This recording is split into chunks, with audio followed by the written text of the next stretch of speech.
آج کے معاشرے میں سر مقصد حیات کا تعین کرنے میں کنفیوژن کیوں ہے؟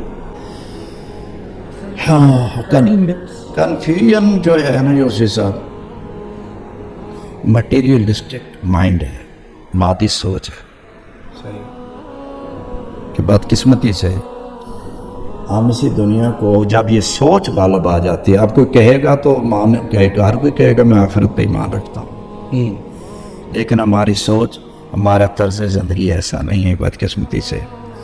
ہم دوسروں کو اذیت بھی دیتے ہیں، ہم دوسروں کا حق بھی مارتے ہیں، ہم رزق جو ہے اس کا احتیاط نہیں کرتے کہ یہ حلال ہے کہ حرام ہے، ہم اسی رزق کے حرام سے مذہبی رسومات بھی کرتے ہیں، قربانی بھی دے دیں گے، عمرہ بھی کر لیں گے، حج بھی کر لیں گے، تو یہ اس سے کام خراب ہوتا ہے۔ ایک میں نے شروع میں بات کی نا یوسف صاحب، اللہ کو خوش رکھے، کہ اس مادیت سزا سے اسلام نے بالکل روزی رزق حلال کمانے پہ تو پابندی نہیں لگائی، لیکن یہ پابندی ضرور لگائی ہے بھی کیا کما رہے ہیں بھائی، کیسے کما رہے ہیں، کیا کمایا، کہاں خرچ کیا۔ تو جب میں اپنی خواہش نفس کا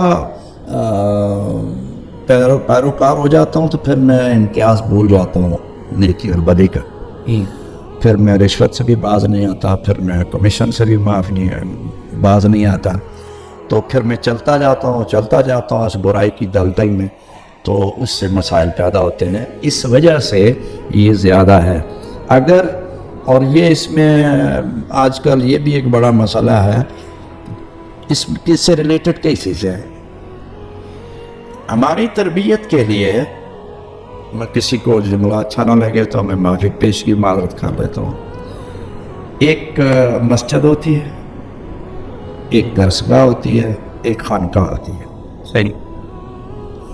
اب آپ اکثریت کو دیکھ لیں کہ وہاں سے عوام کو کیا مل رہا ہے، اللہ پہ ایمان پختہ آ رہا ہے، دین کو اپنا رہے ہیں ہم، آخرت پہ ایمان پختہ ہے، ہمارا یہ اس پہ سوچ جا رہی ہے کہ میں اگر 70 سال جی رہا ہوں، 90 سال، 100، پھر کدھر جانا ہے، مرنا ہے، قبر میں جانا ہے، میں نے آخرت میں حساب دینا ہے۔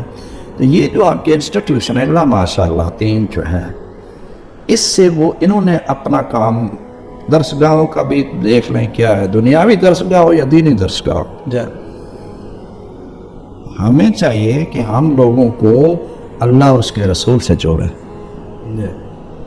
اور وہ راستہ دکھایا، ٹھیک ہے؟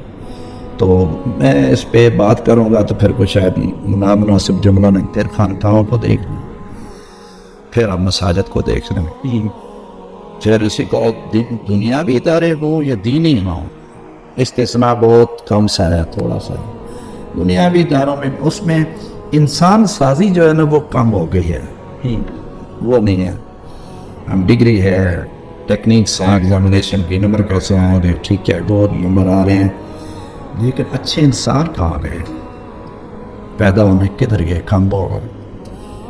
کہ میں یہ بھی لطیفہ ہی ہوتا ہے کہ ہم جو ہے وہ بڑے خوشو و خضوع سے مسجد میں نماز پڑھتے ہیں اور باہر نکلتے ہیں جوتا کسی اور کو پہن لیتے ہیں، اس کا کیا فائدہ؟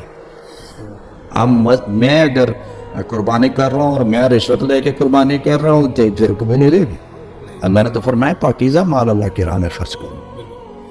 اور یہ بھی جو آپ ایک نماز اور زکوٰۃ کا جو کثرت سے قرآن مجید میں حکم ہے، میرے خیال میں انفاق سے بھی اللہ کا نماز سے بھی زیادہ حکم ہے۔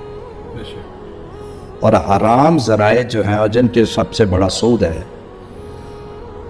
حرام ذرائع سے رزق کمانے کی بھی ممانعت سختی سے آئی ہے۔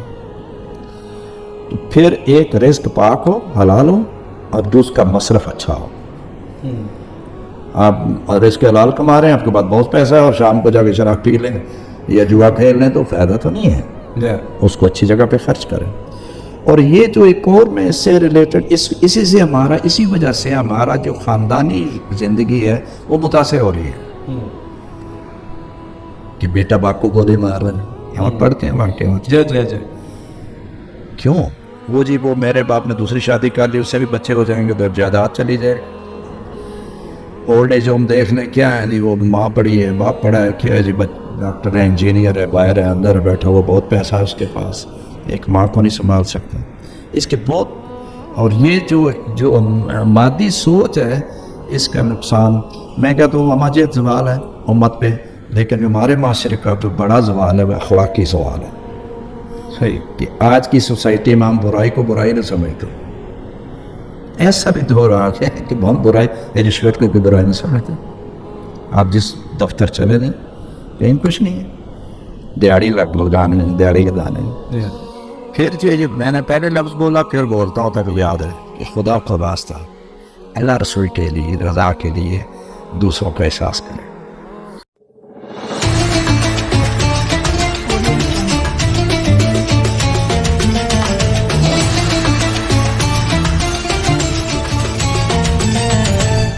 Audio Jungle.